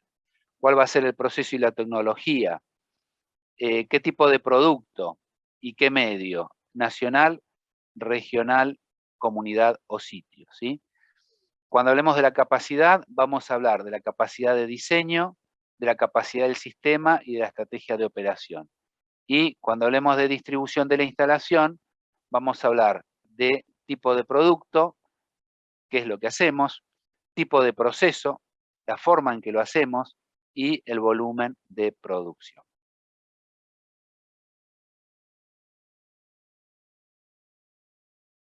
Vamos a encontrar una diferencia entre lo que es la capacidad de diseño y la capacidad del sistema y la producción real. ¿A qué se debe estas diferencias? El número más grande es el diseño de la capacidad, ¿sí? O la capacidad de diseño. Entonces, o sea, primero, la capacidad es la máxima producción de un determinado o una mezcla de productos que pueden dar los trabajadores y las máquinas, ¿no?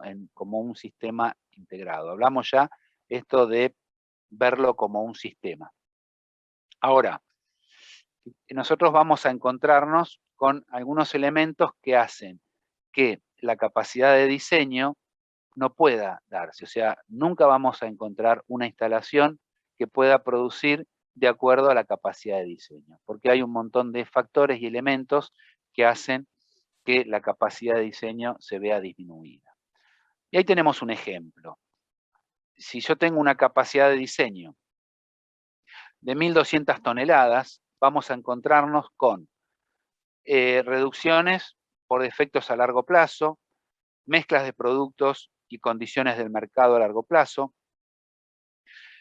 especificaciones de calidad precisas y un desequilibrio entre el equipo y la mano de obra. Fíjense, cuando nosotros vemos si las personas utilizan 100% las máquinas o tenemos ocio, ¿no? Ese análisis es importante hacerlo, pero bueno, eso hace, si tenemos ocio de una máquina, entonces nuestra capacidad de diseño se va a ver disminuida, ¿sí?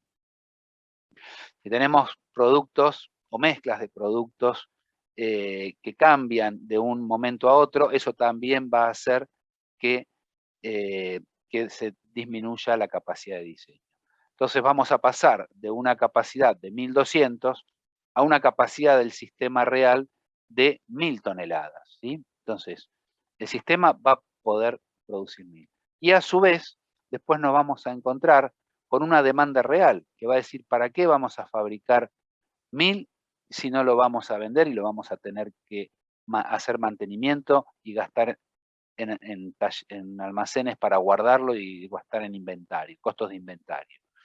Entonces, por otro lado, un desempeño administrativo que puede ser no muy eficiente, ineficiencia de los trabajadores o ineficiencia de las máquinas.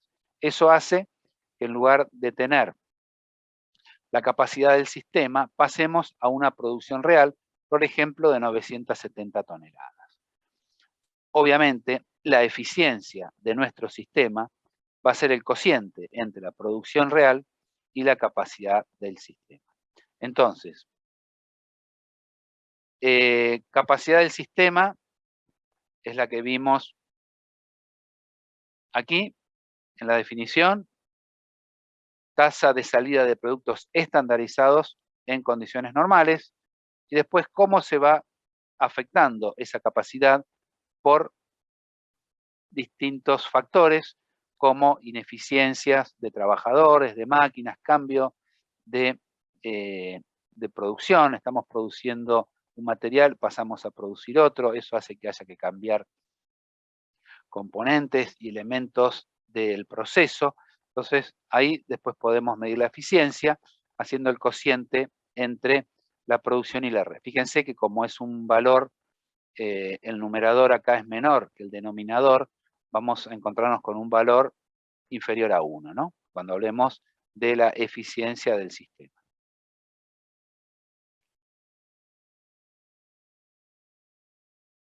Vamos a seguir 10 minutos más.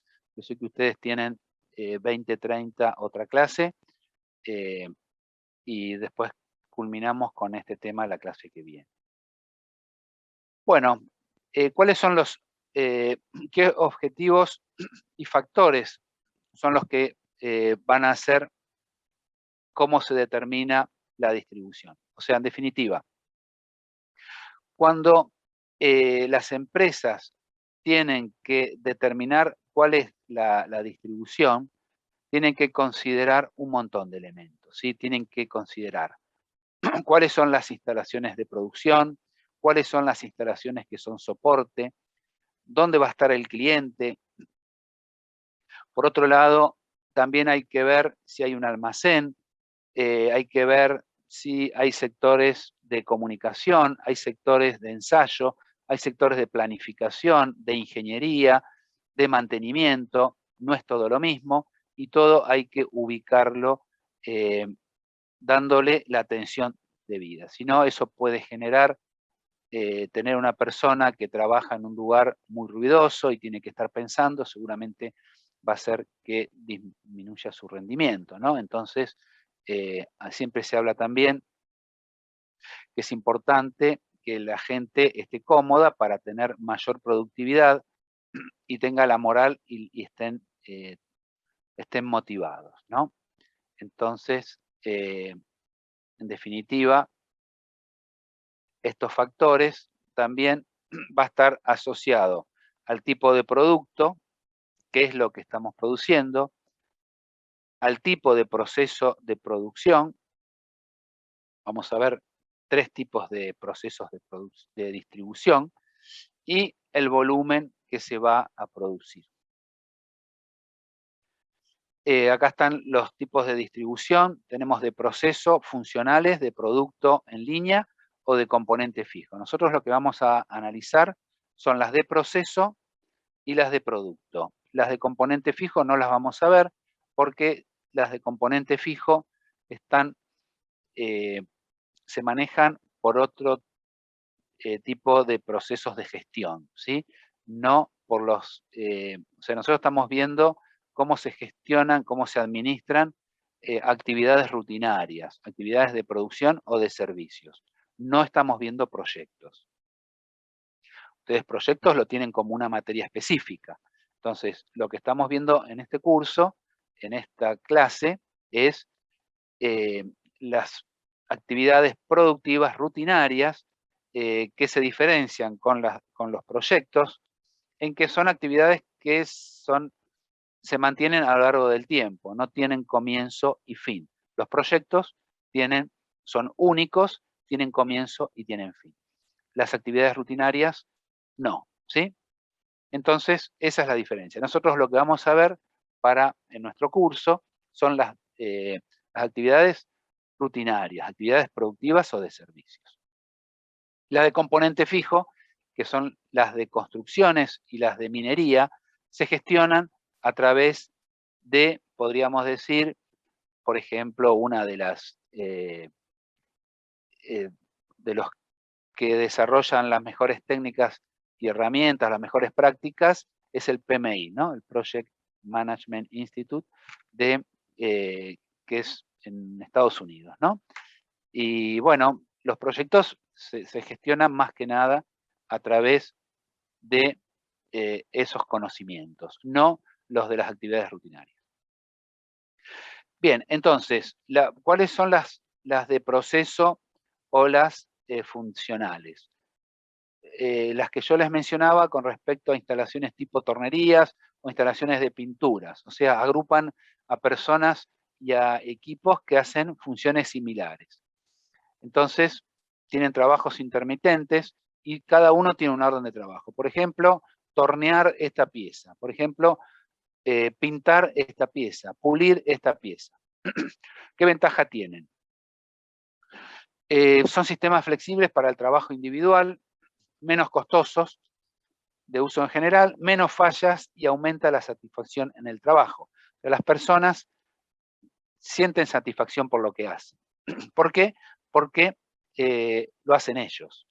Y su capacidad es importante, ¿sí? Una persona que fabrica piezas de vidrio, elementos de vidrio, que tiene todo un proceso, y está la pericia de la persona lo hace de esta manera, un tornero también, cómo lo posiciona, cómo coloca el equipo, cómo lo limpia, bueno, hay un montón de elementos que hacen que haya satisfacción en el trabajador.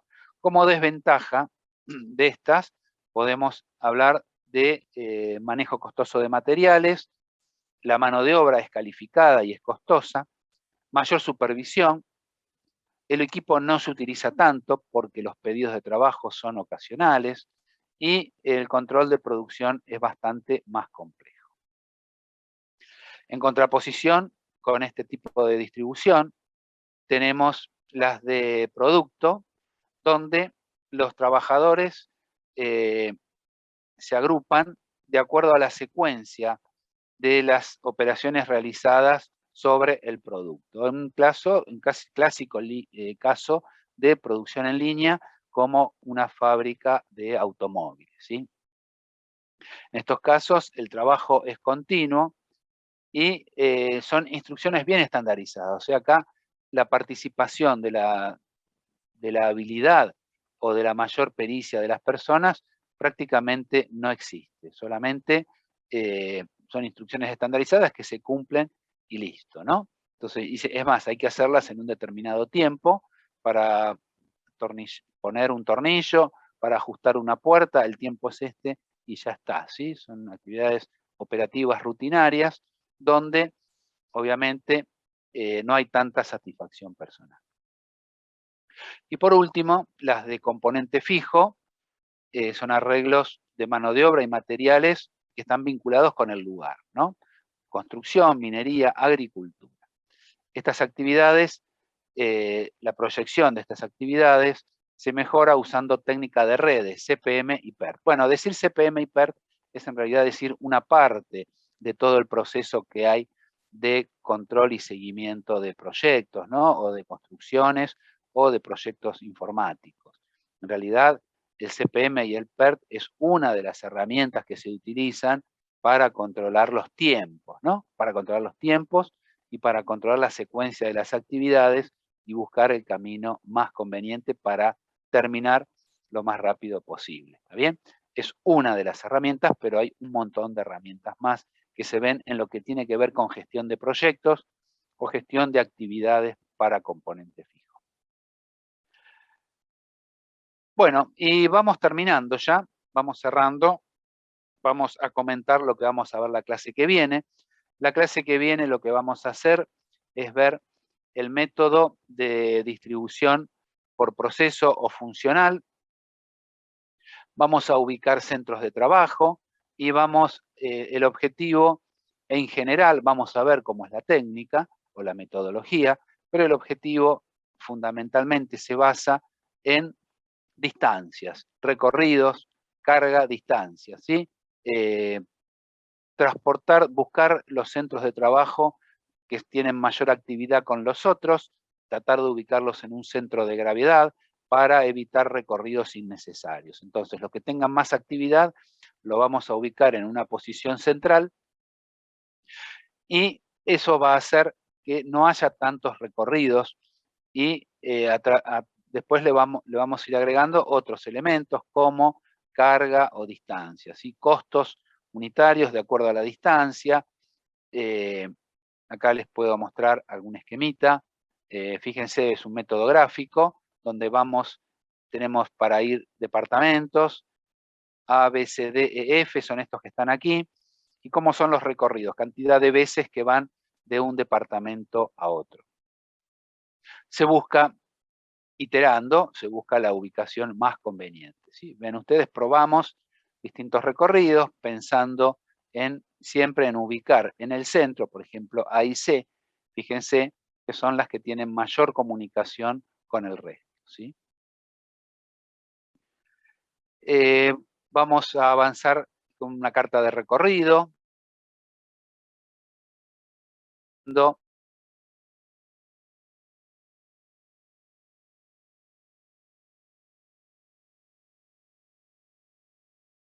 Podemos ver en la primera parte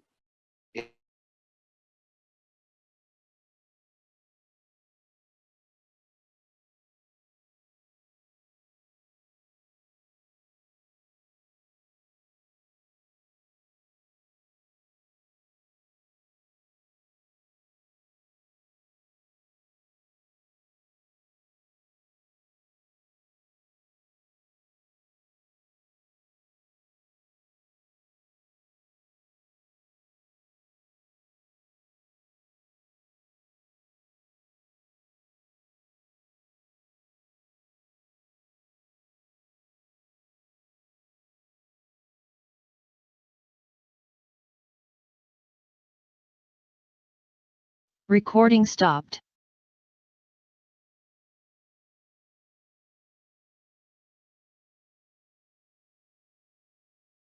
Recording in progress.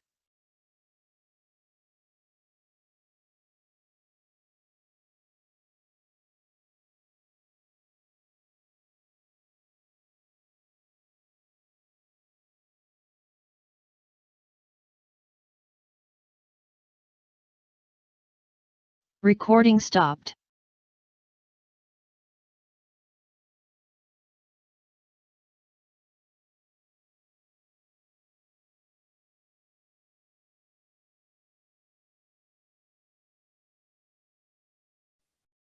¿Ahí me escuchan?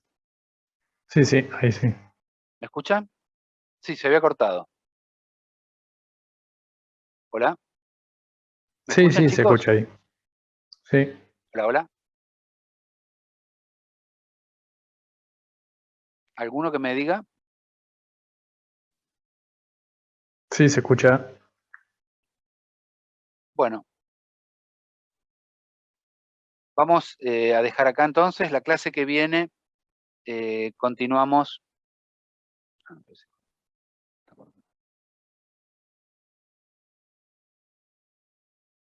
Clara, ¿me escuchan? Hola. Sí, Bernardo, te escucho. ¿Me escuchás vos? Hola. ¿Me escuchan, Clara, o no? Sí, Ah, sí, bien, se bien. escucha. No, pensé. Sí, sí, se escucha, Alguien me decía profe. si me escuchaba. Bueno, igual ya concluimos la clase. Bueno, entonces, este tipo de instalaciones las vamos a ubicar de la mejor manera posible con este tipo de herramienta. Y después vamos a ver también cómo hacer el diseño de las actividades en línea, ¿sí? O las just in time. Pero bueno, con esto damos por concluido. La clase que viene vamos a retomar con estas dos metodologías para lo que es producción tipo taller, o lo que es la producción en línea, y después van a hacer alguna actividad práctica. Así que bueno, damos por lunes que terminada viene la clase. feriado. Muchas gracias por la atención y nos vemos el lunes que viene, ¿sí? El Bueno, lunes que viene feriado, Bernardo. ¿Me escuchaste? no, yo no te escucho. No se escucha, me parece. No te escucho, Clara. A ver, Es feriado. El lunes que viene es feriado. no, estás muteada, ¿No? ¿no? Los chicos me escuchan. Sí, sí, pero el profe no escucha. Ok.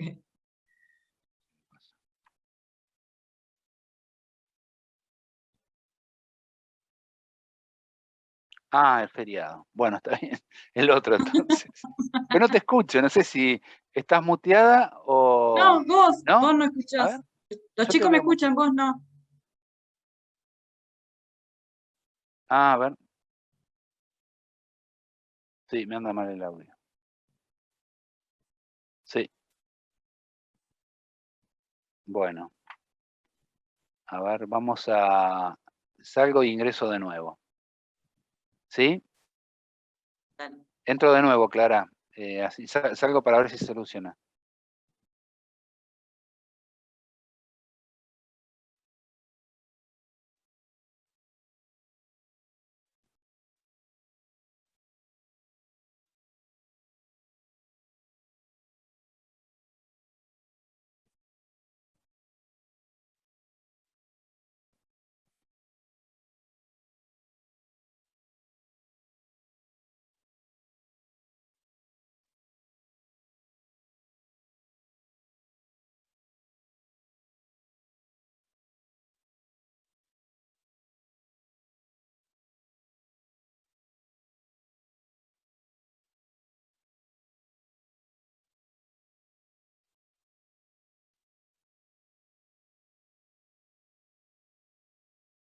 Sí.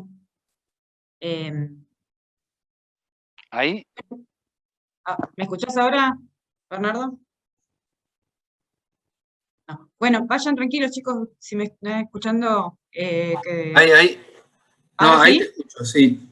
Ah, bueno. No, que los No, chicos decían le saqué el... Capaz que es el aparatito este que no andaba. que tienen la otra clase, los chicos, por eso se fueron todos ya. Sí, ya sé, sí. Lo que pasa es que no los escuchaba, me desesperaba porque los veía que no estaban muteados y no los escuchaba, pero debió ser el aparatito este. Capaz que se desconfiguró algo. Vayan Bueno. tranquilos, chicos, y el lunes que viene no nos vemos, porque es feriado el otro y cualquier cosa les mandamos un correo. Bueno, bárbaro. Esperá que subo un poco el volumen porque no escucho nada. Ahí está. Sí, yo pensé que iba... Esperá que saco a estas chicas. A ver. Chao, nos vemos. Chicas, querían... Chao, chao. ¿Listo?